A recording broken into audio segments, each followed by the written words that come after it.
Gimana kalau saya bilang sisa makanan dari dapur Anda ternyata bisa nyalain lampu? Kedengarannya kayak fiksi ilmiah ya. Tapi hari ini kita bakal lihat buktinya gimana caranya kulit buah yang biasanya cuma jadi sampah, bisa diubah jadi sumber energi. Iya kan? Kita semua pasti pakai baterai. Praktis banget. Tapi pernah kepikiran nggak semua baterai bekas itu perginya kemana? Nah, ini dia masalahnya. Miliaran baterai beracun, isinya logam berat kayak merkuri dan kadmium, itu semua numpuk di TPA. Dan lama-lama, racunnya itu bisa meresap ke tanah, ke air, bahaya banget buat kita semua. Tapi gimana kalau solusinya itu justru tersembunyi di sesuatu yang kita buang tiap hari juga? Unik banget kan? Kita punya masalah sampah baterai beracun, dan kita punya masalah sampah organik dari dapur. Gimana kalau dua masalah ini bisa saling menyelesaikan? Wah, ini dia yang seru. Yuk kita bongkar bareng-bareng. Yap, Anda nggak salah dengar. Jawabannya ada di kulit buah. Sekarang kita bakal bedah lebih dalam gimana ceritanya para peneliti ini nemuin ada listrik yang ngumpet di dalam sampah dapur. Idenya itu jujur brilian banget karena simple. Jadi gini, daripada pakai bahan kimia yang keras dan beracun kayak di baterai biasa, para peneliti ini malah nengok ke alam. Pertanyaan mereka sederhana, bisa nggak ya asam alami di kulit buah ini fungsinya sama? Nah, dari situ muncul pertanyaan baru yang penting banget. Kan nggak semua kulit buah itu sama ya. Jadi mereka harus cari tahu dong mana nih yang paling jago, mana yang paling kuat ngasilin listrik. Pertanyaan inilah yang jadi inti dari pembahasan kita kali ini.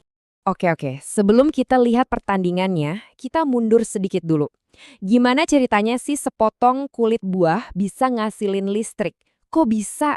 Jawabannya ada di prinsip paling dasar dari semua baterai, namanya sel volta.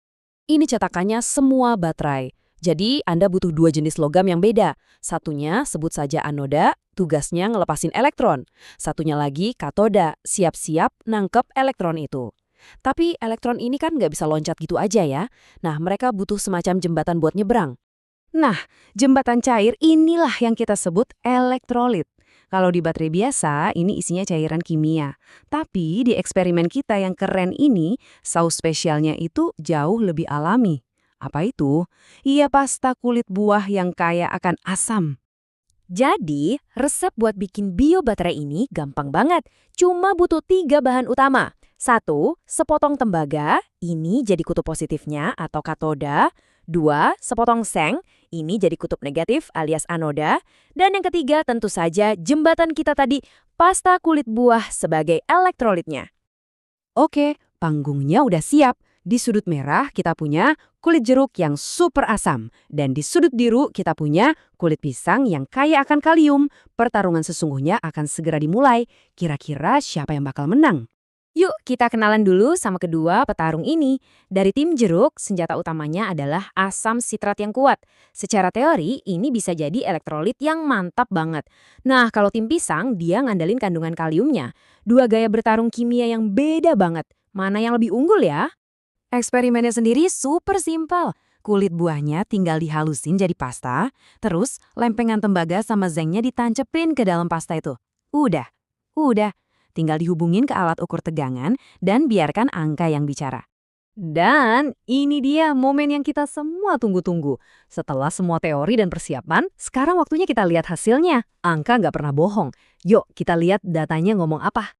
Oke, pertanyaan pertama. Siapa yang pukulannya paling kencang di awal? Maksudnya, kulit buah mana yang ngasilin tegangan paling tinggi pas pertama kali diukur? Dan hasilnya, jauh banget. Coba lihat grafiknya deh. Kulit jeruk langsung tancap gas di 0,95 volt, ninggalin kulit pisang yang cuma 0,72 volt. Kemenangan mutlak buat tim jeruk di ronde pertama.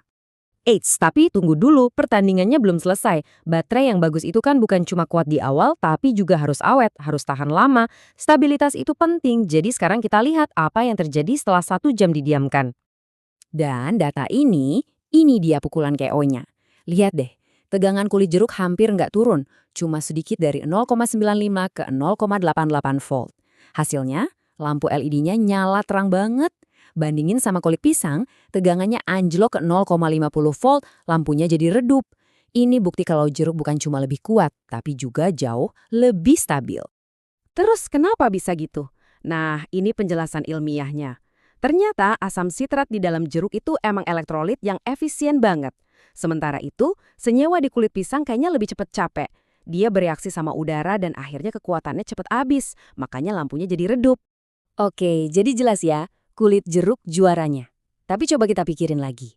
Kenapa sih ide sesimpel ini bisa sampai menang penghargaan? Apa yang bikin ini penting banget? Yuk kita lihat gambaran besarnya.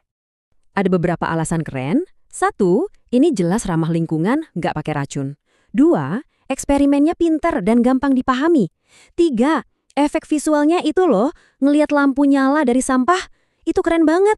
Dan yang paling penting, ini murah meriah dan bahannya ada di mana-mana. Siapa aja bisa coba. Dan ceritanya nggak berhenti di situ. Mungkin ini bagian paling jeniusnya nih. Pasta kulit buah tadi ternyata bisa dikeringin jadi bubuk. Dan bubuk ini bisa dipakai buat ngisi ulang cangkang baterai bekas, ngegantiin bahan kimia beracunnya. Wah, ini sih daur ulang level dewa. Eksperimen sederhana ini benar-benar ngebuktiin satu hal. Kadang, solusi buat masalah-masalah besar kita itu justru ngumpet di tempat yang nggak pernah kita duga, kayak di tong sampah. Ini jadi bikin kita mikir ya, kalau kulit buah aja bisa jadi baterai, kira-kira harta karun apa lagi yang kita buang tiap hari tanpa sadar?